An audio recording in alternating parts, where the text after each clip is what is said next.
पागर परिवर्तन नहीं सबुबले शरीर में परिवर्तन देखा देइथाए। कारण बदलुथिबा पागरे विभिन्न रोग मध्य बढ़ी थाए। एही समय रे आमर शरीर में विशेष ध्यान देबाकू पड़िथाए। एही दिन विभिन्न रोग बढ़ी जाए जहां आमर नीतिदिनिया जीवन में प्रभाव पकाई थाए। कारण एही दिन रे आमर हजम प्रक्रिया रे समस्या देखा देइथाए। रोग प्रतिरोधक शक्ति दुर्बल हो जाए। केवल ज्वर काश एवं फ्लू हेबार आशंका बढ़े नहीं, बरं जीवाणु एवं फंगल संक्रमणर आशंका मध्य बढ़ाई थाए। एही ऋतुरे टिके जगी रखी चलिबाकू परामर्श दिया जाए। कारण एही दिन रे अनेक प्रकार संक्रमक रोग मध्य होई थाए।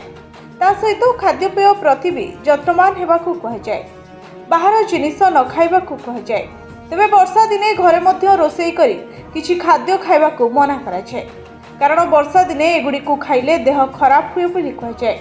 स्वास्थ्य विशेषज्ञों अनुसार जेतबेले ज्वर हुए शरीरर रोग प्रतिरोधक शक्ति संक्रमण सहित लड़िबा आरंभ करे एवं एथिरु मुक्ति पाइबाकू चेष्टा करे,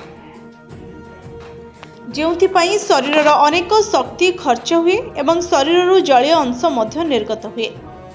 एही कारणरू ज्वर हेले आपण दुर्बल अनुभव करते। केतक समय रे एही दुर्बलता एते बढ़ी जाए जे रोगी को बिछणारू उठिबारे मध्य असुविधा सम्मुखीन हुए एवं मुंड बुलाइबा आरंभ होइथाए। रोगी को शरीरर संतुलन बजाय रखिबारे मध्य असुविधा हुए।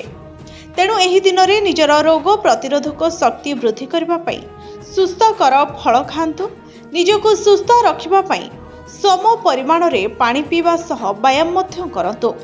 एही दिन रे उषुम खाद्य खाइबा सह जेते संभव बाहर खाद्य तेल मसला को ना कहतु। Bureau report, STTV Odia.